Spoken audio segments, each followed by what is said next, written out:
السلام علیکم ورحمت الله وبرکاته.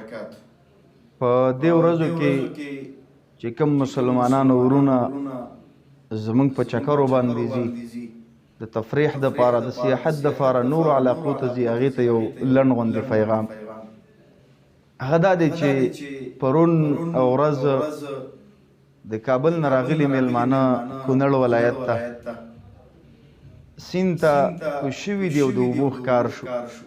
د یو ځوان په ځای باندې درې ځوانان هغې خپل ژوند د لاسه ورکوه، د ابد دپاره یې دا دنیا پرې غستله.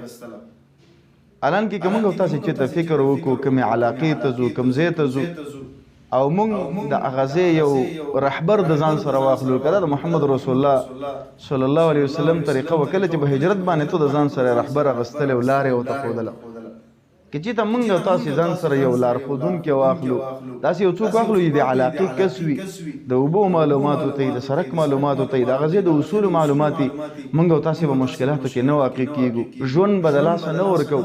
دا منم چې زموږ ایمان په تقدیر دی.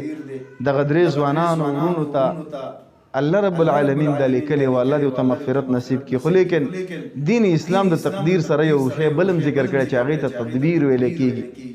محمد رسول الله صلی الله علیه وسلم چې کله د احد غزا ته وته دوه زغرې نبی صلی الله علیه وسلم واچولې، د څه دپاره؟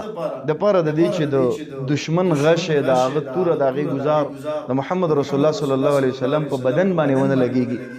زمونږ ډېر وروڼه چې کله بل ولایت ته ځي، ډېر انتهایي زیات سپیډ وایي په سړک باندې، یا یې موټر باندې ماشوم وهلی، یا یې موټر د یو ګړنګ نه غورځولی، یا یې په یو موړ کې د بل چا سره ټکر کړی، یا یې د پولیسو جمپ وهلی، یا یې بل یو مشکل پیدا کړی، یا یې گاډی خراب کړی. حتی الوسه کوشش وکړئ.